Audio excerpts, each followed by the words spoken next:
You are 14 years old, and tonight you learn a word that will follow you for the rest of your life. Family office. Your father says it the way other men say mortgage or overtime, casually, like it belongs to everyone. It doesn't. There are only a few thousand family offices in the world large enough to matter, and yours, it turns out, is one of them.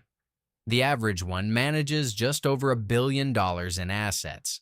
Yours is smaller, quieter. That is the point.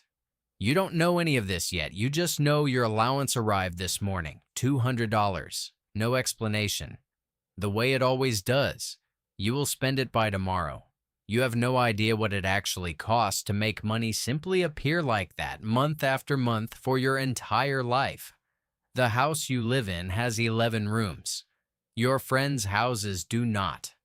Nobody sat you down to explain that difference. It just accumulated around you, the way weather accumulates, until one day you noticed it and couldn't remember not noticing it.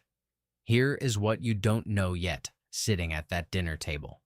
Right now, across the country, roughly $84 trillion is moving from one generation to the next.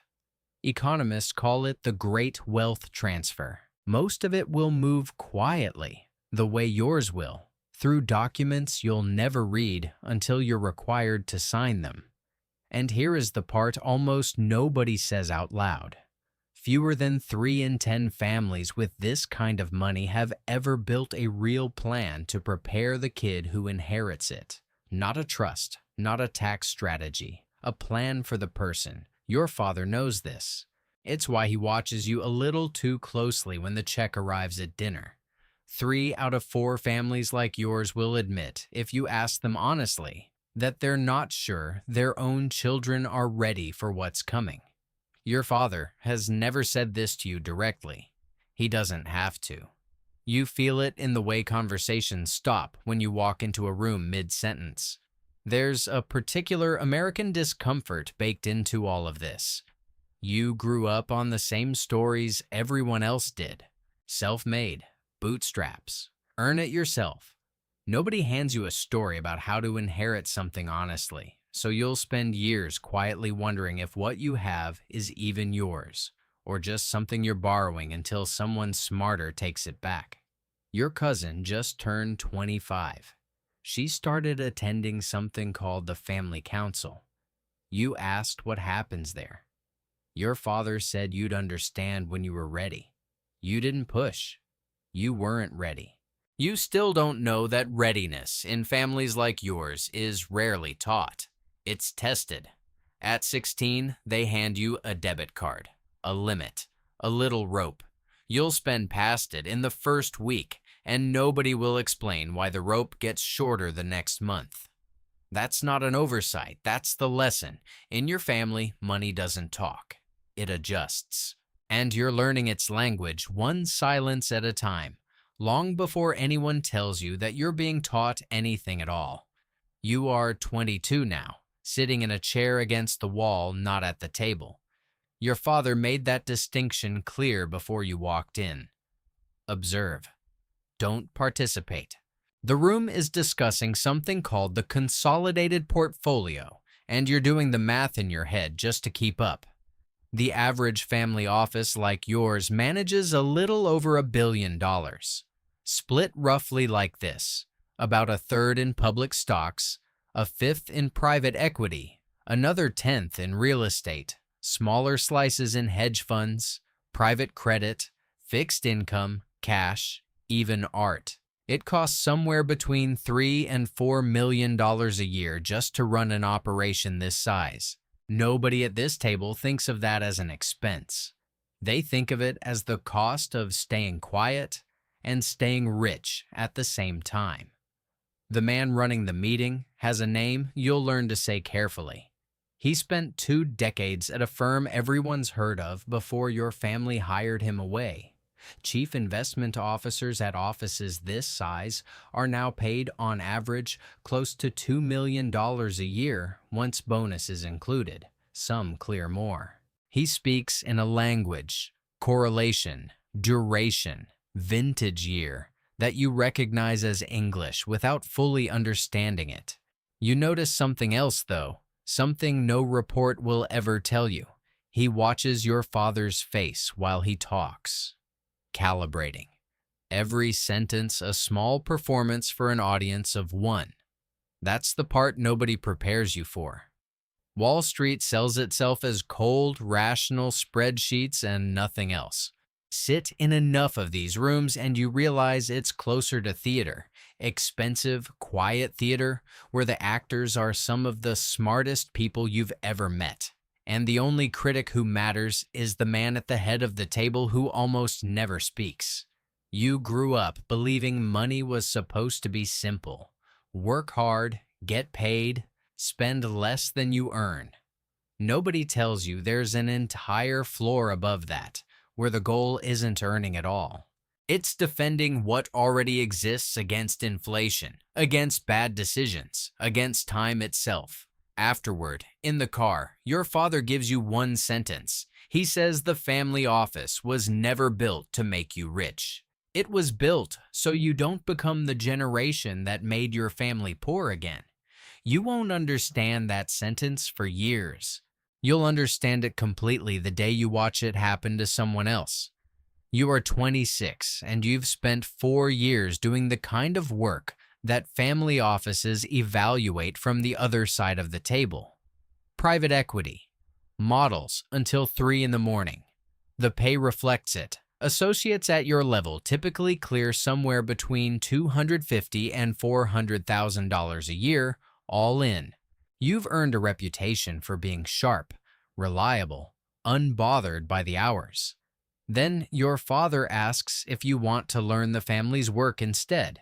There's no ceremony to the transition, no press release, no new title anyone outside the family would recognize. You move cities, and your income drops by more than half. Junior investment roles inside family offices like yours typically pay somewhere around $125,000, sometimes less. You will spend the next few months explaining this pay cut to friends who assume you're either lying or in trouble. You're not in trouble. You're being handed something that doesn't show up on a pay stub. Your first assignment is real estate, roughly 1/10 of the total portfolio, the part of the business built on leases, tenant credit, capital expenditure schedules. It's slower than anything you did in private equity, slower and somehow heavier. Every mistake here has your last name attached to it. By month 14, you make one. You recommend against a deal the investment committee wants to approve. Your analysis is sound. Your tone isn't. You speak as though you've already earned the standing to challenge the room, and you haven't. Not yet. Your father pulls you aside afterward. He doesn't raise his voice. He asks one question. Do you understand the difference between having an opinion and having earned the right to say it out loud? You don't sleep well that night. The deal closes without you. 18 months later, it does well. Nobody mentions it again. That's how the lesson gets delivered in a family like yours. Not with a conversation, with silence, and the quiet math of what almost went differently. You are 33. Your title says Director of Investments, though titles inside a family office mean less than they mean anywhere else.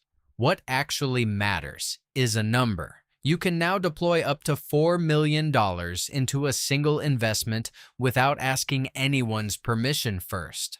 That's the real promotion, not the business card. The ability to say yes on your own. Your first solo call is a growth equity position in a software company doing $90 million a year in revenue, growing near 50% annually. You spend 6 weeks on it. Interviews, customer calls, a model with a dozen scenarios stress-tested against everything you can imagine going wrong. The committee approves it unanimously. 14 months later, the company sells at a healthy premium to what you paid. Your father says nothing. Your grandmother sends a handwritten note. 4 words. Good work. Do it again. The pressure at this level isn't external anymore. Nobody's timing your hours. It's architectural.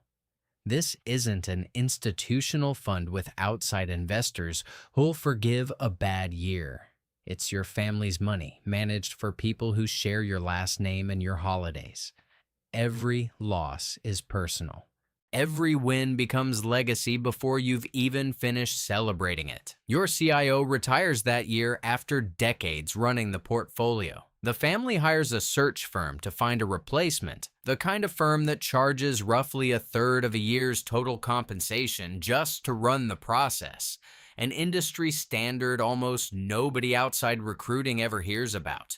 Everyone in the room already suspects how it ends. It ends with an internal promotion. Someone who's been groomed for this for years. 8 months later, your grandmother passes. The funeral is large. The will divides what's hers among more relatives than you can count on both hands. And the office, the actual machine of it, doesn't pause for a single quarter. That's the entire point of building one. It's designed to survive the person who built it, including the ones who taught you everything you know. You inherit her seat on the family council. You're the youngest person in that room by more than a decade. For the first few meetings, you barely speak. You are 41.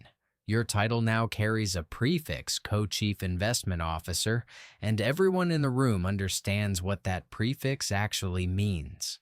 You're being tested for succession, not tested on investment judgment anymore. Tested on something harder to study for. Whether you can hold 14 cousins, 3 uncles, 2 aunts, and a generation of relatives who've never worked a single day inside the office together, without the whole thing splitting apart. That's not a dramatic exaggeration. It's close to the norm. A 20-year study tracking over 3,000 wealthy families found that 70% lose the wealth entirely by the second generation and 90% by the third, not because the investments failed. In 6 out of 10 cases, the actual cause was a breakdown in communication between family members. Bad conversations, not bad markets, are what usually end families like yours. The office has grown. It's added a philanthropy sleeve now, run by your sister, its own staff, and mandate separate from the investment side. That's typical at this stage. Roughly 9 in 10 family offices your size engage in philanthropy in some form, and about a third eventually spin up a formal foundation. Donations at this level tend to run into the tens of millions annually. It stopped being optional a long time ago. At a certain size, giving becomes part of how a family explains itself to itself. Every 5 years, the family runs a full governance review. This cycle, you lead it. 9 months of interviews with every relative over 21, documenting complaints about distributions, questions about transparency, quiet resentments that have been sitting untouched for a decade. You turn it into 60 pages of recommendations. Most get adopted. A few don't and get shelved without a fight, because shelving something quietly is often the only way to keep everyone at the same table. You learn something here that no balance sheet ever taught you. A bad investment costs money. Bad governance costs family. And once you've watched it happen to someone else's, you spend the rest of your career making sure it doesn't happen to yours. You are 52. The title Chief Investment Officer belongs to you alone now. And somewhere along the way, it stopped mattering to you the way it once did. You no longer think in positions or quarterly returns. You think in decades, in whoever's sitting in this chair after you're gone. Your children are grown. Your daughter works at a bank in another country and hasn't decided whether she wants any part of the family office. You haven't asked her to decide. You remember exactly what it felt like to be watched, to have your belonging tested before you'd earned it, and you won't do that to her.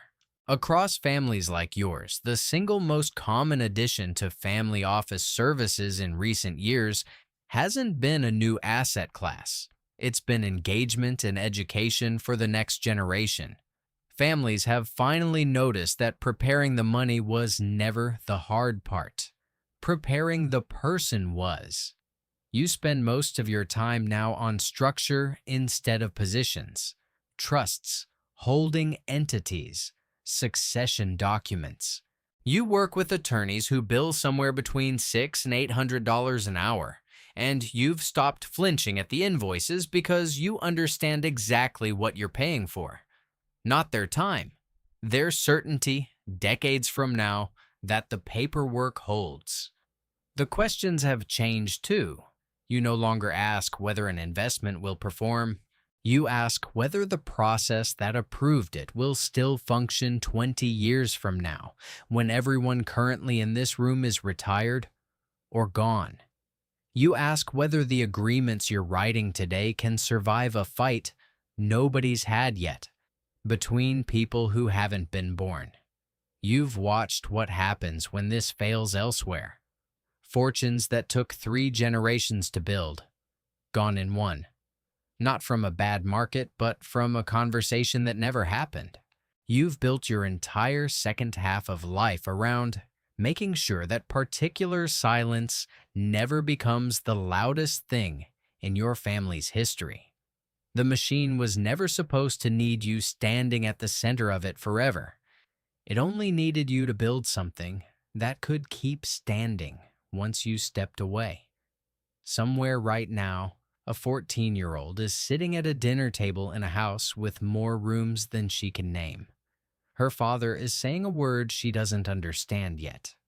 Trust, allocation, fiduciary. She isn't listening closely. Her phone is in her pocket. Her allowance arrived this morning, the way it always does, without explanation.